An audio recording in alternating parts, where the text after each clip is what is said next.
Hey guys and girls, स्वागत है आपका एक और न्यू वीडियो में, जहां आज हम टेरिफायर 3 का बिल्कुल डिटेल्ड ब्रेकडाउन देखेंगे। टेरिफायर 3 का इंतज़ार हम सबको बहुत दिनों से था, तो फाइनली ये फिल्म ऑनलाइन रिलीज़ हो चुकी है, इसलिए मैं इसका ब्रेकडाउन लेकर आ चुका हूँ। इसके पिछले दोनों पार्ट्स चैनल पर अवेलेबल है और उन्हें देखे बिना आपको इसकी स्टोरी समझ नहीं आएगी, इसलिए या तो आप पहले उसे देख लो या फिर इसको देखकर उसे देख लेना। और हाँ, मेरे गले की अम्मा बहन हो रखी है, इसलिए आपको लग सकता है कि मैं नाक से बोल रहा हूँ, लेकिन यकीन मानो मैं नाक से नहीं बोल रहा हूँ। इसके भी डायरेक्टर सेम ही हैं, डेमियन लियोनी। और हाँ, शुरू करने से पहले एक वार्निंग है कि ये फिल्म बहुत ज़्यादा डिस्टर्बिंग है, तो आप हैंडल कर सकते हो तो ही कंटिन्यू करना। तो अब चलते हैं इसकी स्टोरी की ओर।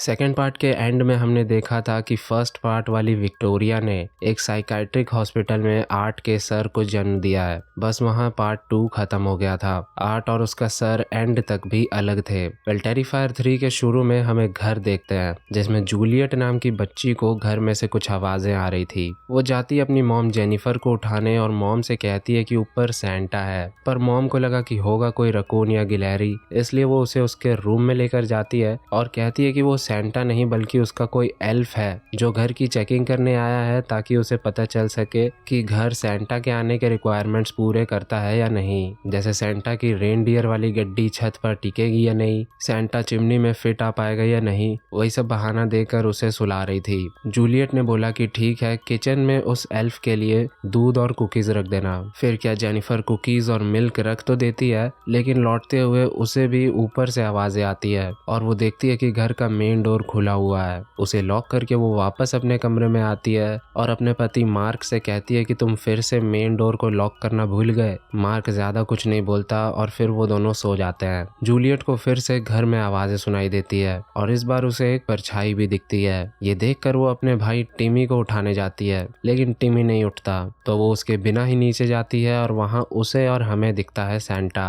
वो उसे देखकर छुप जाती है और सेंटा अपनी झोली में से क्या निकालता है, एक एक्स लेकर वो जाता है सीधा टिमी के रूम में। और आगे क्या हुआ वो आप खुद सुनो। Juliet, I told you to stay out of my room.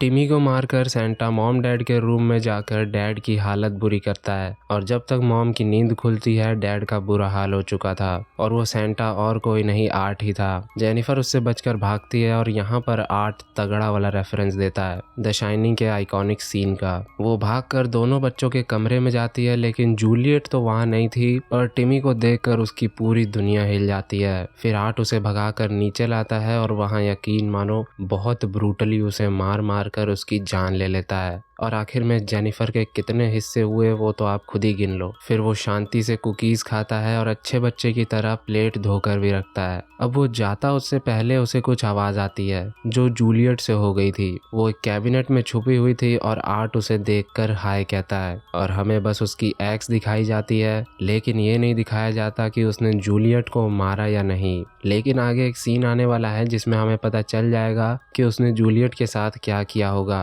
तो अपने प्रेडिक्शंस पहले ही कर लेना। खैर, ये था इसका ओपनिंग सीन, जिसे जानबूझकर इतना ग्रूसम रखा गया है ताकि जो फैंस उम्मीद लेकर आए हैं वो निराश होकर ना लौटें। वेल, इंट्रो के बाद हम आते हैं 5 साल पीछे। आर्ट की सरकटी लाश एक पुलिस को मिली, जिसे देखकर उसने जल्दी से बैकअप बुला लिया। उसे वहां के सेलर से आवाजें आ रही थी, जिसे चेक करते हुए आर्ट वहां से गायब हो गया। उसने ऑफिसर को पीछे से दबोच लिया तो ऑफिसर ने उस पर गोलियां चलाई, लेकिन उसे कद्दू कुछ नहीं हुआ। फिर वो सीधा आया एक बस में, जहां हम देख पाए कि उसने ऑफिसर के सर को अपने बॉडी में लगा लिया था। इसके बाद हमने देखा विक्टोरिया वाले साइकाइट्रिक हॉस्पिटल के गार्ड को, जो किसी चीख की आवाज के पीछे जा रहा था। उसने विक्टोरिया को देखा जिसे आर्ट अपने सर से फीड कर रहा था और वो खा रहा था वहां की नर्स को। पहले तो विक्टोरिया उससे मदद मांगी, लेकिन फिर उसकी आंख पूरी पीली हो गई और वो गार्ड को ही डराने लगी। तभी गार्ड को बिना सर वाला आर्ट दिखा, जिसके साथ साथ विक्टोरिया ने मिलकर उसे मार दिया और यहाँ हुआ आर्ट के शरीर और उसके सर का दोबारा मिलन। फिर वो दोनों ट्रेन से जा रहे थे, तभी ट्रेन में चढ़ा एक आर्ट जैसा कॉस्ट्यूम पहना बंदा, लेकिन वो बस कॉस्प्ले कर रहा था। हैलोवीन का समय है ना, इसलिए उसे आर्ट और विक्टोरिया का लुक बहुत ज्यादा रियल लग रहा था, इसलिए उसने उनकी फोटो ले ली। फिर वो दोनों पहुंचे आर्ट के अड्डे पर जहां आर्ट अपने वेपन्स बनाता था। वहां विक्टोरिया आर्ट के मजे ले रही थी। आर्ट के कपड़े बिल्कुल साफ थे, जिसका शायद ये मतलब हो सकता है कि उसने कॉस्प्लेयर को मारकर उसके कपड़े ले लिए, या फिर सभ्यता से सेकंड पार्ट की तरह उसने अपने कपड़े लॉन्ड्री करवाए। और आपको बता दूं कि सेकंड पार्ट में जो छोटी बच्ची थी अब उसकी जगह विक्टोरिया ने ले ली है और उस पर एक ईविल फोर्स हावी हो चुकी है। इन सब के बारे में अच्छी तरह बात करेंगे, बस ब्रेकडाउन में बने रहो। विक्टोरिया के अंदर के ईविल ने शीशे में देखकर बोला कि बेचारी विक्टोरिया, तुम तो कितनी सुंदर हुआ करती थी। फिर अपना सर शीशे में मारकर उसका एक टुकड़ा लेकर बाथ टब में बैठकर अपने दोनों हाथों में चीरा लगाकर वो हाइबरनेशन स्लीप में चली गई और आर्ट एटिक में रखे एक रॉकिंग चेयर पर बैठ गया। ये थी आर्ट और उसके सर की दोबारा मिलने की कहानी। अब हम वापस आते हैं 5 साल आगे, यानी प्रेजेंट में। ग्रेग नाम का बंदा एक मेंटल हेल्थ केयर सेंटर में आया है सिएना को लेने। ग्रेग सिएना का अंकल है, उसकी वाइफ है जेस और उनकी बेटी है गैबी। गैबी सिएना की बहुत बड़ी फैन है, वो उसे बहुत ज्यादा एडमायर करती है, इसलिए उसने भी सिएना की तरह अपना रूम सजा रखा है। पार्ट 2 के इंसिडेंट्स के बाद सिएना बहुत ज्यादा शॉक में थी और आज ही हॉस्पिटल से रिलीज हुई है, और जब तक वो पूरी तरह स्टेबल नहीं हो जाती तब तक वो अपनी आंट जेस के ही घर पर रहेगी। गैबी उसकी एक डायरी को पढ़ रही थी तो उसने उसे साफ मना कर दिया कि इसे मत पढ़ना, डायरी मेरी है और मैं नहीं चाहती कि तुम इसको पढ़ो। गैबी ने कहा ठीक है। उसे अपने सामान में डैड के साथ बचपन की एक फोटो मिली,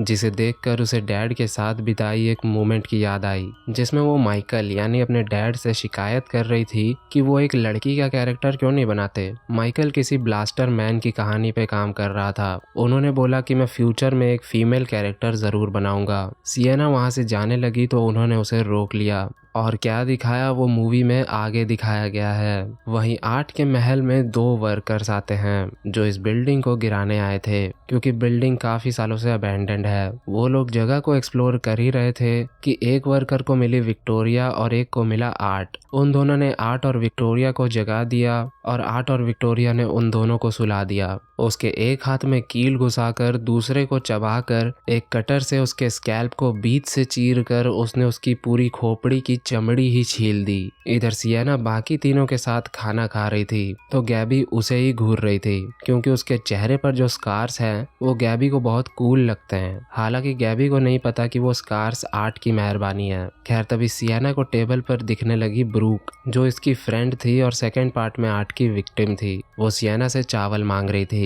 उसने बोला कि तेरी वजह से मैं मरी, ठीक जैसे तेरी माँ मरी थी। और ये सब सिएना के लिए बहुत ज्यादा डिस्टर्बिंग था। उसका माइंड अब भी गिल्ट में था कि वो आर्ट से मॉम और ब्रूक को बचा सकती थी। इसके साथ यही दिक्कत चल रही है कि इसे कहीं भी हेल्यूसिनेशन चालू हो जाते हैं और उसे पता ही नहीं चलता कि वहाँ सच क्या है और झूठ क्या है। इसके मेडिकेशंस भी चालू हैं। वेल ब्रूक की बकबक से परेशान होकर वो वहाँ से चली गई और उसके अजीब बिहेवियर को जेस और ग्रेग भी नोटिस कर रहे थे। खैर तभी सिएना के भाई जॉनथन को दिखाते हैं जो अब कॉलेज में आ चुका है और वो भी अब तक उस हादसे से मूव ऑन नहीं कर पाया है। वो मिलता है अपने रूममेट कोल की न्यू गर्लफ्रेंड मिया से, जो अपनी रूममेट के साथ मिलकर एक ट्रू क्राइम पॉडकास्ट चलाती है और जॉनथन को देखते ही उससे व्यूज की भीख मांगने लगती है, क्योंकि सिएना और जॉनथन ही सिर्फ आर्ट को सरवाइव कर पाए थे। इसलिए अगर ये अपने पॉडकास्ट में आ गया तो व्यूज की बारिश होगी। कोल उसे रोक रहा था, लेकिन बिल्कुल बेशर्मों की तरह वो उसके पीछे पड़ी हुई थी। इतना भी नहीं सोच रही थी कि अगला उस हादसे को भुलाना चाह रहा होगा, क्यों ना उससे इंसानों की तरह बात किया जाए।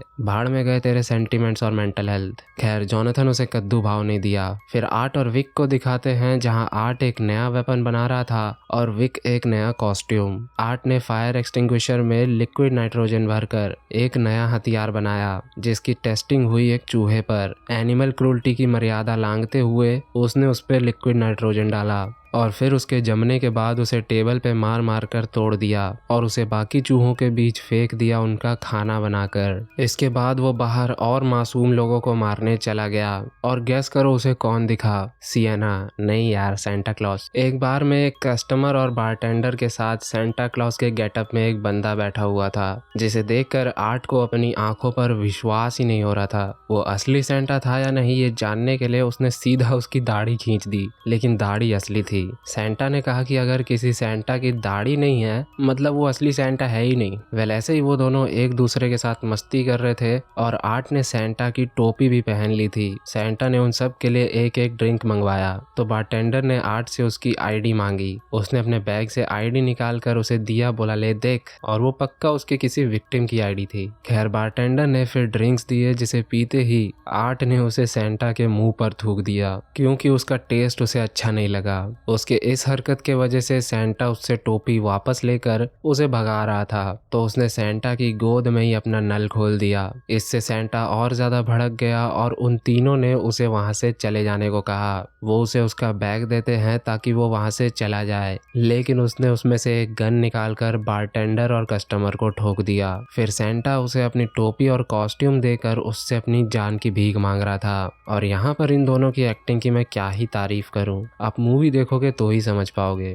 खैर वो उसका कॉस्ट्यूम पहनकर उसे चेयर में बांध देता है और फिर सेंटा की हाफ बॉडी नाइट्रोजन से जमाकर उसके हाथ पैर तोड़ता है। पूरी बॉडी इसलिए नहीं जमाया क्योंकि फिर दर्द का एहसास नहीं होगा ना। खैर फिर फेस को जमाकर उसे भी तोड़ता है और उसकी दाढ़ी निकाल लेता है क्योंकि दाढ़ी के बिना फील कैसे आएगा। फिर पास में पड़ी स्नोमैन की नाक निकालकर सेंटा के फेस में घुसेड़ दिया। साला मजे लेने से पीछे नहीं हटता। खैर इस कांड के बाद ही शायद उसने मूवी के शुरू वाले फैमिली को मारा होगा। यहाँ जेस और ग्रेग सिएना की ही बातें कर रहे थे, जिस बीच जेस ने बताया कि कल सिएना और गैबी क्रिसमस की शॉपिंग के लिए जाने वाले हैं। ये सुनकर ग्रेग थोड़ा घबरा गया क्योंकि गैबी को सिएना के साथ अकेला छोड़ना सही नहीं होगा क्योंकि सिएना अभी भी पूरी तरह से स्टेबल नहीं है। लेकिन उसकी जेस का मासी वाला प्यार जाग रहा था, इसलिए ग्रेग ने कहा कि ठीक है लेकिन हम ज्यादा रिस्क नहीं ले सकते।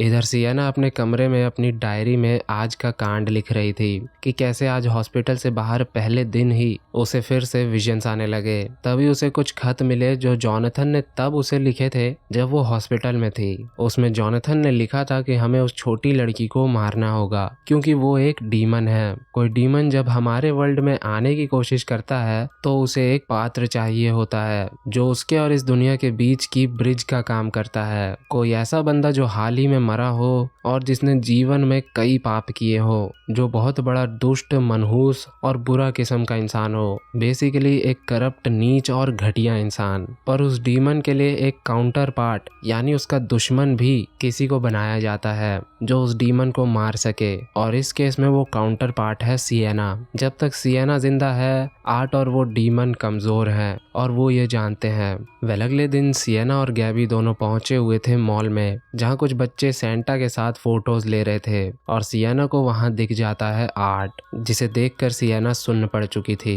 इसके अगले ही पल वो वहां से जा चुका था और सिएना को अब समझ नहीं आ रहा था कि वो सच था या फिर वो बस उसे ही दिखा। खैर गैबी को घर छोड़कर वो आई जॉनथन से मिलने। वो दोनों बस एक दूसरे का हाल चाल पूछे ही थे कि तभी वहां कॉल आया जिसके पीछे पीछे आ गई मिया, और सिएना को देखकर वो पागल हो चुकी थी। वो फिर से अपनी पॉडकास्ट वाली पीपूड़ी बजाने लगी और सिएना और जॉनथन को अपने पॉडकास्ट में इनवाइट करने लगी क्योंकि फैंस को भी जानना है कि उनके साथ क्या हुआ था, वो लोग कैसे इन सब से डील कर रहे हैं वगैरह वगैरह। बस ये सुनकर सिएना उस पर जमकर बरसी कि मरे हुए रिलेटिव्स और फ्रेंड्स का चेहरा देखकर और उनका कातिल बाहर खुला घूम रहा है ये जानकर वो लोग उस हादसे से डील कर रहे हैं। उसे सुनाकर वो जॉनथन के साथ वहां से चली गई। सिएना ने जॉनथन से बताया कि आज उसे मॉल में सेंटा के गेटअप में आर्ट दिखा। जॉनथन के लिए ये सब मानना मुश्किल हो रहा था क्योंकि उसके सामने ही सिएना ने आर्ट का सर काटा था, लेकिन सिएना उसे याद दिलाती है कि कैसे वो सिएना को लिखा करता था कि हमें उस लिटिल गर्ल को मारना होगा। सारी उसकी डीमन वाली थ्योरी, उन सब का कोई तो सेंस होगा। यहाँ पर सिएना समझ गई थी कि वो डीमन विक्टोरिया की बॉडी को एज अ होस्ट यूज कर रहा है, इसलिए वो उस रात हॉस्पिटल से गायब हो चुकी थी। विक्टोरिया पर वही डीमन हावी है। याद है ना, शुरू में उसने पहले हेल्प मांगी थी, फिर उस पर वो ईविल पावर हावी हो चुका था जिससे उसकी आंखें पीली हो गई थी, जिसके बाद से ही वो आर्ट के साथ उसके कांडों में शामिल है। वेल यहाँ मॉल में आ चुका था कौन? आर्ट। यानी सिएना को कोई वहम नहीं हुआ था, आर्ट सच में वहां आ चुका है। उसने देखा कि जो वर्कर सेंटा है वो तो वहां नहीं है, इसलिए वो सेंटा की जगह जाकर बैठ गया। एक बच्ची उसे देखकर उसके पास गई तो उसने उस बच्ची को एक गिफ्ट दिया, और जब बाकी बच्चों ने देखा कि सेंटा गिफ्ट्स भी दे रहा है तो सब दौड़ पड़े। सारे बच्चे गिफ्ट को लूट पाट रहे थे। तभी एक वर्कर ने देखा कि ये तो अपना सेंटा है ही नहीं, इसलिए गार्ड ने उसे वहां से हटाया। और तभी क्या हुआ, उन बच्चों में से एक बच्चा जैसे ही अपनी गिफ्ट खोला वैसे ही वहां बहुत बड़ा ब्लास्ट हुआ जिसमें ना जाने कितने बच्चे मारे गए। बस यही वो सीन है जिससे आप अंदाजा लगा सकते हो कि आर्ट ने जूलियट के साथ क्या किया होगा। जिसने भी सोचा था कि आर्ट ने उसे छोड़ दिया होगा वो तो गलत हो गए। इसके दिल में रहम नाम की कोई चीज नहीं है। जोनाथन अपने कमरे में लौटकर बेचैन हो रहा था क्योंकि उसे समझ नहीं आ रहा था कि वो सिएना पे भरोसा करे या ना करे। एक तरफ वो ये सोच रहा है कि ये सब सिएना का भ्रम है, उसे बस थोड़ा मेंटल पीस चाहिए क्योंकि वो अब भी उन सब चीजों को भुला नहीं पाई है, और एक तरफ उसे उसकी मदद भी करनी है। इसलिए दवाई खाकर तोड़ फोड़ मचाकर वो सो गया। यहाँ सिएना वापस घर पहुंची एक गिफ्ट लेकर। ये कोई गिफ्ट नहीं बल्कि वही मैजिकल स्वर्ड है जो इसके डैड ने इसे दी थी। अभी अभी ये वहीं से इसे लेकर आई है जहाँ इसने आर्ट को मारा था। ये तलवार तब से ही वहीं पड़ी हुई थी। वो उसे घर में छुपा रही थी कि तभी गैबी ने उसे देख लिया, लेकिन उसने गैबी को नहीं बताया कि उसमें क्या है। खैर आर्ट उन्हीं वर्कर्स की गाड़ी लेकर जोनाथन के फ्रेंड्स के पास पहुंचता है और वहां चल रही थी दवा के पार्टी। यहाँ गैबी और जेस के बीच कुछ खाने की बात चल रही थी, जिस बीच गैबी के मुंह से निकल गया कि सिएना को सीरियल खाना पसंद नहीं। ये सुनकर सिएना उसे गेम खेलने के बहाने ऊपर लेकर गई और उससे पूछी कि तुझे कैसे पता कि मुझे सीरियल खाना पसंद है या नहीं। उसने सिएना की डायरी के हर पन्ने चाट दिए थे। सिएना ये जानकर बहुत निराश हुई, लेकिन उसने बोला कि ये बात किसी से भी शेयर मत करना, ना घर पर ना ही फ्रेंड्स के साथ। उसमें बेसिकली सिएना ने वही आर्ट वाले मैसेकर को जर्नल में लिखा था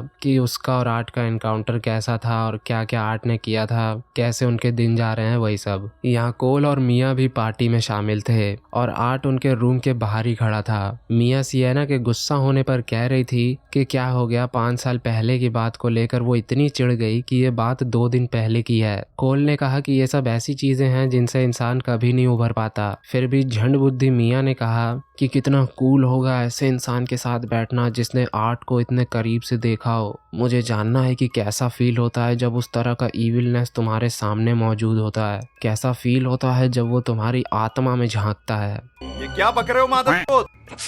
You sound like you want to fuck him. I don't want to fuck him. I mean, वो उसे जोनाथन को इंटरव्यू के लिए मनाने को कह रही थी और आर्ट सारे मजे ले रहा था। वो तो इनकी किस्मत अच्छी थी कि उसने इन्हें प्राइवेसी दे दी। यहाँ ग्रेग टीवी में न्यूज़ देख रहा था मॉल में हुए हादसे का, जिसे सिएना भी देख लेती है और समझ जाती है कि उसने सच में आर्ट को देखा था। न्यूज़ में एक बंदा जो कि चश्मदीद गवाह था उस हादसे का, वो सारा मामला समझा रहा था, और ये एक्टर हैं लेजेंड टॉम साविनी। सिएना ये खबर देखकर बहुत ज़्यादा पैनिक करने लगती है और ग्रेग से कहती है कि तुम्हें जाकर जोनाथन को लाना होगा क्योंकि फिलहाल वो भी खतरे में है और अकेला है। ग्रेग चला जाता है जोनाथन को लेने। यहाँ कोल और मिया बाथरूम में मस्त अपना मेकआउट का सीन चला रहे थे और उनके सामने ही आर्ट हल्का हो रहा था। फिर वो एक चेनसॉ लेकर उनके तरफ बढ़ने लगा और ये किसका रेफरेंस है?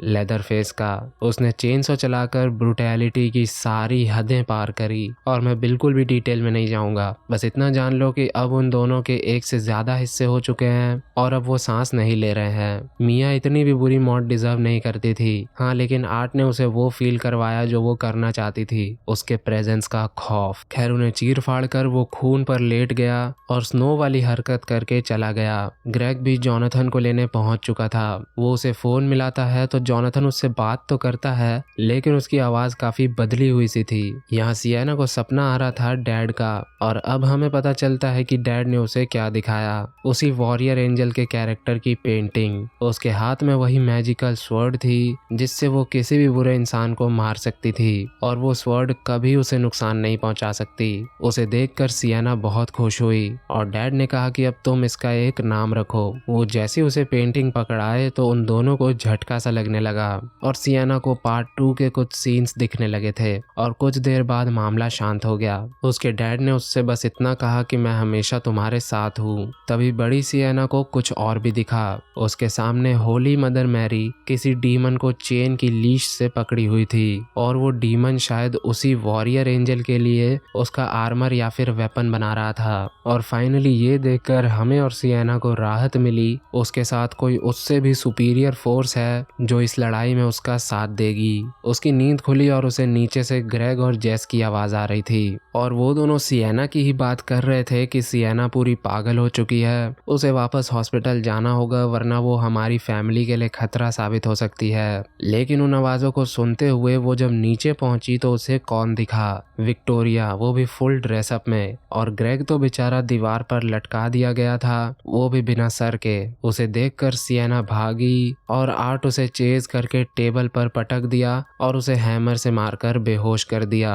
होश आया तो वो चेयर से बंधी हुई थी, सामने बंधी थी मासी जी और बीच में खून से सना हुआ कुछ पड़ा हुआ था लेकिन न्यूज़पेपर से कवर्ड था। आर्ट ग्रेग के गट्स निकालकर क्रिसमस ट्री में सजा रहा था और उसका सर था ट्री के टॉप पर। विक्टोरिया ने जेस के मुंह से टेप हटाया तो उसने पूछा गैबी कहाँ है। आर्ट ने सामने रखा न्यूज़पेपर को हटाया और विक ने कहा ये देख, ये है तेरी गैबी। उसमें एक पिंजरे में गैबी का सड़ा गला स्कल पड़ा हुआ था जिसे चूहे खा रहे थे। सियाना भी छटपटाने के अलावा कुछ नहीं कर पा रही थी। इसके बाद आर्ट एक ट्यूब लेकर आया जिसको उसने हैमर से मार मार कर जेस के मुंह में घुसा दिया और उसके अंदर चूहे छोड़ दिए। फिर विक ने एक नाइफ से उसका गला ही रेत दिया जिससे चूहे बाहर आ गए। जेस इज डेड। वो डीमन सियाना के पास आया और उसे अपना कांटों वाला क्राउन पहनाया जिससे उसका काफी खून निकला। फिर उस डीमन ने बोला कि वो सियाना से उसका सब कुछ छीन लेगा और फिर वो उसके शरीर में घुसकर उसे पूरी तरह खत्म कर देगा, ठीक जैसे उसने विक्टोरिया के साथ किया।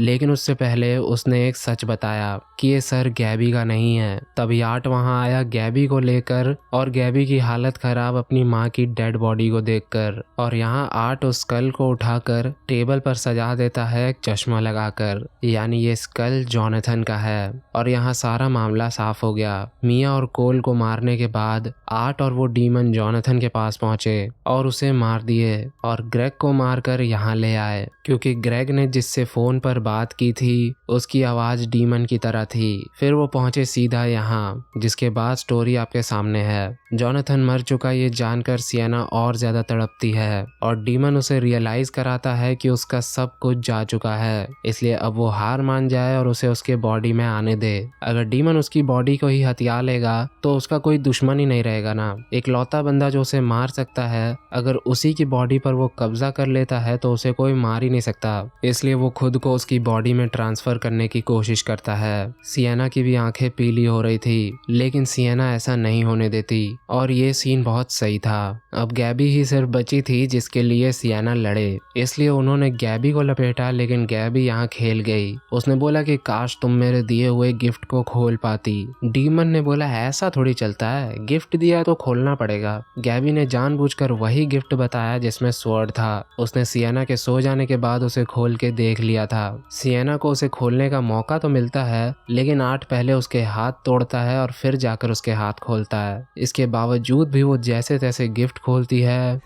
Best gift ever.